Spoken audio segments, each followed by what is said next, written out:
Hello, my name is Natasha Diaz, and today I will be discussing one of the recent corruptions that occurred this year in the United States territory. According to the news story on Puerto Rico's government from NPR, which I accessed on November 2nd, 2019, federal prosecutors filed corruption charges against two now former officials of Governor Ricardo Rosello's administration on July 10th, 2019. Governor Rosello was doing unethical and illegal things when he was in office. Our country has had many corruptions in the government over the years due to officials in office and the things they've done behind our back. We the people make up the government, and yet things happen every day that we have no idea of. From our money for our natural disasters, education, and even fixing the roads could be getting used right now for personal needs by the people we trust in office, and we have no knowledge of it. I want you to take a look at this man and his team's faces and remember the things that they caused when it shows up. I believe that events like this that happen in our government should be shined on more often. This event showed us that we as citizens can change the corruption in our government if we work together as one. I will explain the events that caused Rosello to be arrested and kicked out of his position. So let us begin our journey into the corruption in Puerto Rico, but first we will talk about the history. According to Welcome to Puerto Rico website I accessed on November 2nd, 2019, Puerto Rico is an unincorporated territory of the United States that is located in the northeastern Caribbean that is home to many islanders. Puerto Rico never became a corporated territory, which means a state, because many people in the U.S. believed the U.S. wouldn't benefit from it economically and financially.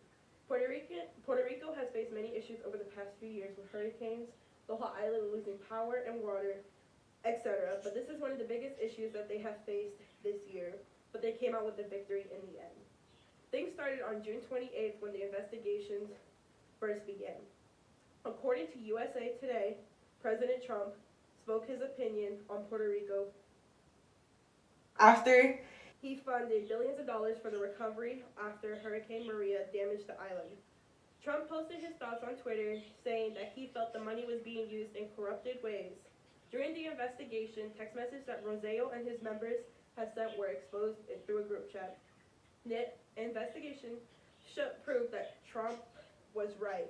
The money that was meant for recovery for the island, Rosello and his administrators, which included several people, were using money for their personal needs. In the text messages, it showed that the group had implied threats against the mayor of San Juan, the discussion of all the fraud that they had done, and even unethical remarks against the LGBT community and other races.